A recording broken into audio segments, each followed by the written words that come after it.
Praise the Lord. जय मसीह मेरे प्यारे भाई और बहनों, आप सभी को हमारे चैनल में मैं फिर से एक बार यीशु मसीह का पवित्र नाम में मैं बहुत बहुत स्वागत करता हूँ। मेरे प्यारे भाई और बहनों, आजकल की बच्चे ना अपने माता पिता का आदर करते हैं, ना कभी बड़ों का आदर करना जानते हैं, और कहां कैसे बातें करना, कहां कैसे अपने अनुसार रहना, कैसे अपने माता पिता का अधीन रहना, यह आजकल के बच्चों के लिए बिल्कुल भी शिक्षा नहीं मिल पा रहा है मेरे प्यारे भाई और बहन। क्योंकि ये सारे क्यों हो रहा है? पहले जमाने के बच्चे क्या करते थे कि अपने माता पिता का आदर करते थे, और वो लोग मारने से भी, वो मार को सह के वो लोग चुपचाप रहते थे मेरे प्यारे भाई और बहनों। लेकिन आजकल के बच्चे जो है वो क्या हो गए हैं, पूरा बिगड़ गए हैं। लेकिन इसका कारण क्या है? क्या इसकी वजह एक पेरेंट्स है, एक माता पिता का जिम्मेदारी है क्या इसमें, जो अपने बच्चे ऐसा हो रहे हैं? हम बीच में केबीसी में एक बहुत वीडियो, वायरल वीडियो मैंने देखा था कि एक बच्चा, केबीसी का जो होस्ट है, जो एंकर है अमिताभ बच्चन जी, उनके सामने भी बहुत ओवर कॉन्फिडेंस से और बहुत बदतमीज तरीके से बातें किया है। लेकिन हम देखते हैं मेरे प्यारे भाइयों और बहनों, बहुत सारे बच्चे हैं, वो बोल के नहीं, बहुत सारे बच्चे हैं जो अपने माता पिता का आदर नहीं करते हैं। लेकिन मेरे प्यारे भाइयों और बहनों, कि एक मसीही व्यक्ति, एक मसीही घर का बच्चे भी क्या हो रहे हैं, अपने माता पिता का आदर नहीं करते हैं।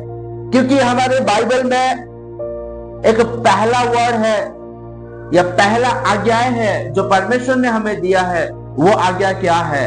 अपने माता पिता का आदर करना। Oh hallelujah. लेकिन आज एक मसीही घर में भी अपने बच्चे, पेरेंट्स या अपने बच्चे क्या है, अपने माता पिता का आदर नहीं करते। इसका कारण क्या है? क्योंकि सही शिक्षा बच्चों तक ना मिल पाने की वजह से क्या हो रहा है, बच्चे बिगड़ रहे हैं। इसके कारण क्या है? हम देखते हैं कि बाइबल में दो जन के बारे में मैं आपको बताऊंगा, हालेलुया, जिन्होंने प्रार्थना किया, अपने बच्चों के लिए प्रार्थना किए, और वो लोग बच्चों पाए। हम यूहन्ना बपतिस्मा देने वाला की जब जन्म को देखते हैं तो एलीशेबा और जकरिया, उन दोनों ने प्रार्थना किए थे कि प्रभु हमें बच्चा दे, बच्चा दे, बच्चा दे। क्योंकि बाइबल हमें कहता है कि अब अगर लूका रचित सुसमाचार पहला अध्याय उसका 13 वचन को आप अगर पढ़ोगे तो इस प्रकार लिखा है, परंतु स्वर्गदूत ने उससे कहा, हे जकरिया, भयभीत ना हो, क्योंकि तेरी प्रार्थना सुन ली गई है, और तेरी पत्नी एलीशबा से तेरे लिए एक पुत्र उत्पन्न होगा, और तू उसका नाम यूहन्ना रखना। हम देखते हैं कि स्वर्गदूत ने क्या कहा, हे जकरिया, भयभीत ना हो, क्योंकि तेरी प्रार्थना सुन ली गई है। यानी कि जकरिया भी कभी ना कभी वो प्रार्थना किया था कि प्रभु हमारा कोई संतान नहीं है, लेकिन हमें तो संतान दे। लेकिन हम देखते हैं कि यूहन्ना बपतिस्मा देने वाला जब जन्म हुआ तो उसके लिए क्या किया? वो बड़ा जॉब करने के लिए गया या क्या करने के लिए गया? उसके लिए एक भविष्यवाणी हुआ था, या स्वर्गदूत ने खुद कहा था कि वो परमेश्वर के साथ साथ रहेगा और परमेश्वर की कार्य करेगा। लेकिन मेरे प्यारे भाइयों और बहनों, वो लोग अपने बच्चे को पाने के बावजूद भी, अपने संतान होने के बावजूद भी, उन्होंने, आज हम क्या करते हैं? प्रार्थना करते हैं। क्या प्रार्थना करते हैं? हे प्रभु मेरे बच्चा या मेरे बच्ची को तू सुलेमान की जैसा बुद्धि और विवेक दे। लेकिन आज वो चीज हम भूल गए हैं कि परमेश्वर के लिए समर्पित करना, परमेश्वर के लिए सौंप देना, हम आज भूल गए हैं मेरे प्यारे भाई और बहनों। इसलिए अपने बच्चे क्या हो रहे हैं, हम पेरेंट्स की बातों को नहीं मान रहे हैं, माता पिता की आदर नहीं करते हैं, बड़ों की आदर नहीं करते हैं। क्यों? क्योंकि आप अगर, मुझे रेफरेंस तो याद नहीं आ रहा है, लेकिन नीति वचन 12 अध्याय, नीति वचन 22 अध्याय उसका 6 वचन को देखेंगे तो इस प्रकार लिखा है, लड़कों को उसी मार्ग की शिक्षा दे जिसमें उसका चलना चाहिए, और वो बुढ़ापे में भी उससे ना हटेगा। हमसे परमेश्वर की पवित्र वचन क्या कहता है मेरे प्यारे भाइयों और बहनों? देखिए क्या लिखा है, अपने बच्चों को कैसे शिक्षा देना चाहिए। जो उस मार्ग में चलना चाहिए और उसे बुढ़ापे में भी काम आए। लेकिन आज हम अपने बच्चों के लिए प्रार्थना करते हैं, बुद्धि और विवेक दे बोल के, लेकिन परमेश्वर के राज्य के लिए हम अर्पण नहीं करते हैं। हम जब बुद्धि और विवेक के लिए प्रार्थना करते हैं, स्कूल में अच्छे मार्क लाने के लिए प्रार्थना करते हैं, लेकिन परमेश्वर के राज्य के लिए हम नहीं सौंपते हैं। मेरे प्यारे भाई और बहनों, यूहन्ना जन्म लिया, जन्म लेने का बाद उसने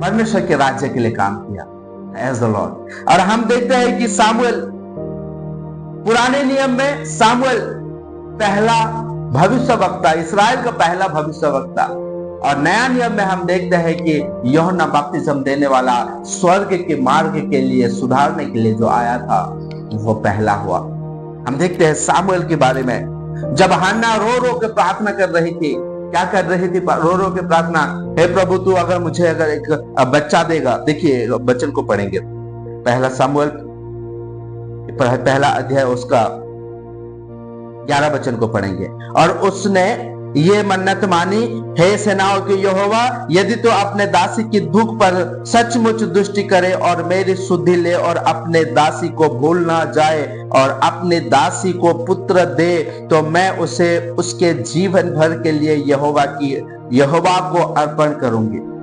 आज हम अपने बच्चे के लिए प्रार्थना तो करते हैं मेरे प्यारे भाई और बहनों, लेकिन एक चीज हम भूल जाते हैं, अर्पण करना। हालेलुया, अर्पण हम नहीं करते हैं। जब हम अर्पण करेंगे तो सामुएल को हम देखते हैं कि सामुएल भविष्यवक्ता, जब उसको 8 साल हो रहा था, 8 साल से वो परमेश्वर की भवन में रहा और इस्राएल का पहला भविष्यवक्ता बना। मेरे प्यारे भाई और बहनों, आज हम परमेश्वर की जो बच्चे हैं, परमेश्वर के सामने हम प्रार्थना करते हैं, मेरे बच्चों को अच्छा से रंग, मेरे बच्चों को बुद्धि और विवेक से भरा, अच्छे मार्क ला, सब कुछ परमेश्वर से मांगेंगे, लेकिन परमेश्वर को हम अर्पण नहीं करते हैं। इसलिए आज की जनरेशन, आज के बच्चे क्या हो रहे हैं? माता पिता का आदर नहीं करते हैं। क्यों? क्योंकि ये शैतान के हाथ में इस तरह से पड़ गए हैं मेरे प्यारे भाई और बहनों, जो कि निकलना बहुत मुश्किल है। आज मोबाइल में फंसे हुए हैं, आज अपने आप को गर्वित करने में फंसे हुए हैं, परमेश्वर की वचन को नहीं जानते हैं, परमेश्वर के वचन को नहीं मानते हैं, और परमेश्वर को ही नहीं जानते हैं, तो कहां से परमेश्वर की भय आएगा उनके अंदर, और कहां से वो लोग एक अच्छे मार्ग में चल पाएंगे? क्योंकि हम क्या देखे, नीति वचन 22 अध्याय 6 वचन में क्या देखे? लड़के को उसी मार्ग की शिक्षा दे। कौन सी मार्ग के? जिस मार्ग में कि काटा ना हो, जिस मार्ग में कि उसके लिए सही हो। मेरे प्यारे भाई और बहनों, हम क्या करते हैं, छोटे बच्चे हैं, कुछ नहीं होगा, चलो बाद में सुधर जाएगा, बाद में जान लेगा, यही हम सोचते हैं मेरे प्यारे भाई और बहनों। लेकिन इन फ्यूचर में क्या हो जाता है? वो व्यभिचार हो जाता है, वो चोरी करने लगता है, झूठ बोलने लगता है, वो परमेश्वर के विरुद्ध पाप करने लगता है, वो अपने बढ़ोतरी की, अपने इज्जत के लिए, अपने सम्मान के लिए वो लड़ता है और बिगड़ जाता है, और परमेश्वर के विरुद्ध पाप करके वो नरक के रास्ता को चॉइस करता है। क्योंकि एज ए पेरेंट्स को क्या करना चाहिए? एक सही रास्ता देना बहुत जरूरी है। आज एक पेरेंट्स की जिम्मेदारी है मेरे प्यारे भाई और बहनों, कि अपने बच्चों को हम सही रास्ता दिखाएं, सही शिक्षा दें। मैं आशा करता हूं मेरे प्यारे भाई और बहनों, इस वचन के द्वारा, छोटी सी मैसेज के द्वारा परमेश्वर आप सभी को बहुत बहुत आशीषित करें। Praise the Lord.